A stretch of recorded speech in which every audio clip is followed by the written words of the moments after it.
என்கிட்ட ஒரு 1,00,000 ரூபாய் வந்து லம்சமா இருக்கு. அந்த பணத்தை நான் வந்து ஸ்டாக்ஸ்ல வந்து டைரக்டா இன்வெஸ்ட் பண்ணணும். பட் ஷேர்ஸை வந்து அனலைஸ் பண்ற அளவுக்கு எனக்கு டைம் இல்லை அப்படிங்கிறவங்க போர்ட்போலியோஸ்ல இன்வெஸ்ட் பண்ணலாம். ஸோ போர்ட்போலியோஸ்ல நிறைய வகை இருக்கு. அதுல ஒரு தான் வந்து எமர்ஜிங் ஸ்டாக்ஸ் போர்ட்போலியோ அப்படின்னு சொல்லுவாங்க. இந்த போர்ட்போலியோ வந்து பாத்தீங்க அப்படின்னா மிட் கேப் ஸ்டாக்ஸும் ஸ்மால் கேப் ஸ்டாக்ஸும் கம்பைன்ட் ஆனதுதான் இந்த போர்ட்போலியோ. இது வந்து ஒரு அக்ரெசிவ் கேட்டகரியை சார்ந்தது. இந்த போர்ட்போலியோ ஜனவரி 2023 ஸ்டார்ட் பண்ணிருக்காங்க.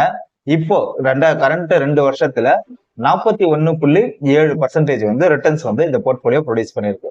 ஸோ இந்த போர்ட்போலியோ எப்படி வேலை செய்யுது அப்படின்னா, நம்முடைய 1,00,000 ரூபி அதோடைய வெயிட்டேஜுக்கு ஏற்ற மாதிரி 10 டிஃப்ரெண்ட் ஸ்டாக்ஸ்ல வந்து இன்வெஸ்ட் பண்ணுவாங்க. ஸோ ஒவ்வொரு ஸ்டாக்ஸுக்குமே ஒரு ஸ்டாப் லாஸ் அண்ட் ஒரு டார்கெட் இருக்கும். ஸோ ஒரு ஸ்டாக் வந்து அதோடைய டார்கெட்டை ரீச் ஆகும் போது ஆட்டோமேட்டிக்கா அதுல இருந்து எக்ஸிட் வந்துட்டு இன்னொரு புது ஸ்டாக்ல வந்து என்ட்ரி ஆவாங்க. நீங்க ஜஸ்ட் அந்த ஆர்டரை எக்ஸிகியூஷன்ஸ் மட்டும் பண்ணீங்கன்னா போதும், ஆட்டோமேட்டிக்கா சேர்னிங் நடக்கும்.